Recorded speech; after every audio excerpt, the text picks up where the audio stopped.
आरंभ होला स्टीयरिंग छाड़ आंदोलन। विभिन्न स्थान में रास्ता को ओह्लाइले शह शह संख्यार ड्राइवर।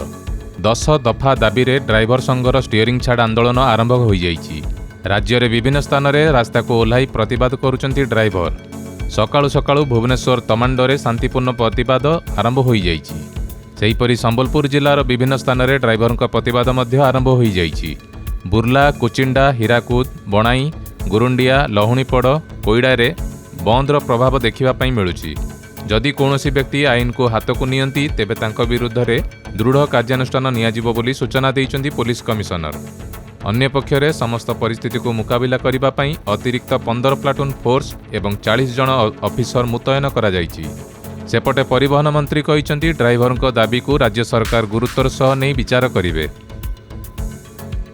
सूचना अछि जे 10 दफा देई ओडिशा ड्राइवर महासंघ स्टीयरिंग छाड़ आंदोलन डाकरा देइछि। ओडिशा मोटर चालक संघ, परिवहन संघ, ड्राइवर महासंघ भली विभिन्न संघ मिलित भाव में यह बंद डाकरा देइछन्ति। तेबे दशम परीक्षा चलिथिबा कारणरू शांतिपूर्ण भावे आंदोलन जारी रहिछि एवं भुवनेश्वर सहरर मध्य कौनसी विरोध करा जाउ नाही। 10 दफा दाबी नहीं मंत्रींक सह कथा होइथिले संघ, किंतु कौनसी सुफल मिली नथिला। तेणु हलदिया नंबर प्लेट थिबा समस्त गाड़ी आज बंद करने को संघ पक्षरु सूचना दिया जाइछि। सेहीपरि राज्यर समस्त ब्लॉक एवं सदर महकुमा रे आंदोलन आरंभ करिछि। मिलित मंचा दाबी पूर्ण न हेबा जाए आंदोलन को ओह्लाइबा को संघ चेतावनी देइछि।